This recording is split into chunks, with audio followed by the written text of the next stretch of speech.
Is your photography business bursting at the seams? Need help? Let's get to it.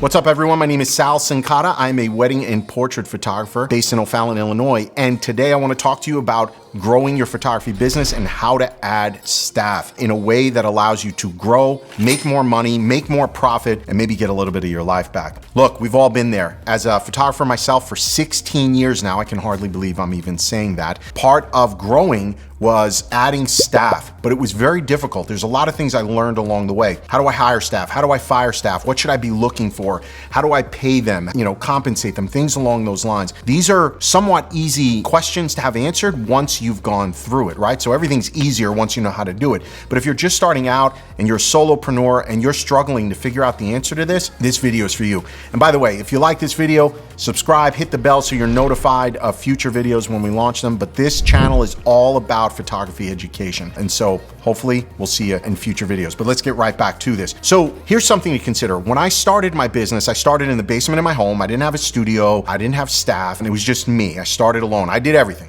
You know what I'm talking about. We did the marketing, we did the phone calls, we did the ordering, we did the photo shoots, we did the in-person sales. I was doing everything, right? You're doing everything. And it just got to a point where I couldn't scale my business. And what I had to realize was that if I wasn't shooting and I wasn't marketing, I wasn't spending my time in the right place. And so I needed help, right? Do I really need to package a customer's order? Is that the best use of my time? Do I need to log into my lab system to place an order for an 8x10? Is that the best use of my time?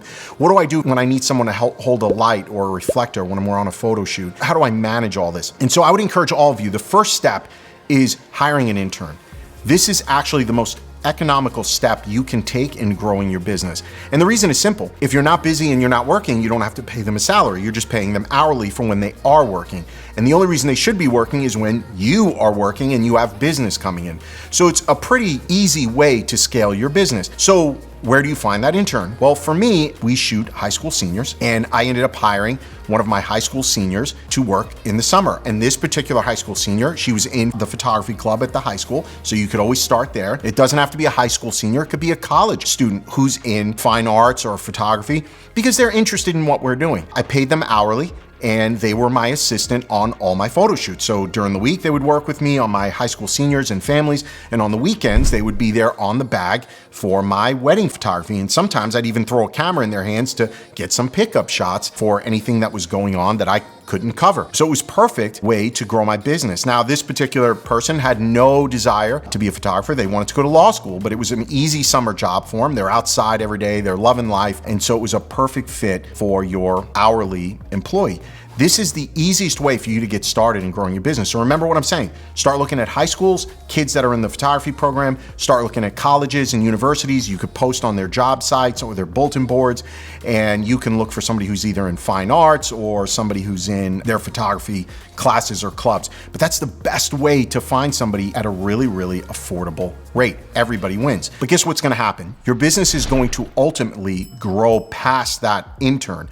When that starts to happen, this is a great thing, by the way. It means you've been able to spend more time focusing on more photo shoots, more sales, more marketing, and less time on the minutia that goes into running a business. Even if you're a husband-wife team as photographers, or you have partners as photographers, there's work at your business that doesn't require a salaried position, right? It really is just kind of part-time work. But there will come a point in time where you do need a dedicated second shooter on all your jobs, right? You don't want to necessarily outsource that or bring in help that every week you have a different photographer with you. We'll talk about that in a second. You might want to have a studio manager that's helping you, that's processing orders, that's collecting money, that's packaging orders for clients, or taking retouching for your clients. So a host of job tasks that can go out to this dedicated person.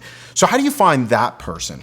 Now, internally, we believe in a philosophy of hire fast, fire fast, because I tend to hire, we as a company, I should say, hire based on personality. And I know that might sound a little crazy to you to think about, but at the end of the day, there's not much that goes on in our photography studio where somebody had to go to college for it, or it's a skill that they can't be taught. I feel like it can be taught to almost everyone, but what you can't teach people how to do is be a hard worker, have a personality, be committed to excellence, right? These are things you can't necessarily teach somebody. Work ethic.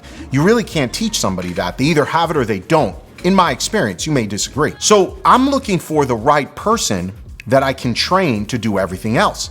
And I think that philosophy has done well for my company over the years. Again, we've been at this for 16 years and grown exponentially over those years because of that philosophy. Sure, we do have to fire people that aren't a fit, but by the time we get to that point, everybody realizes and accepts, I'm just not a fit in this organization. Now, something that's happened over the years, and I'm gonna throw a link in the comments for this, is I have forced my team to take a test called StrengthsFinder. Now, I don't know if you've ever heard of this. I took it when I was in corporate America.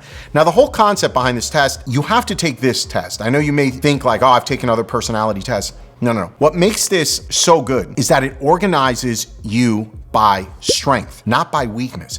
So when I worked in corporate America, my boss, typically your boss if you work at a job, is managing you by your weaknesses. So the philosophy there is, hey, this year you could have done better, your communication skills need work. But maybe you're not a good communicator.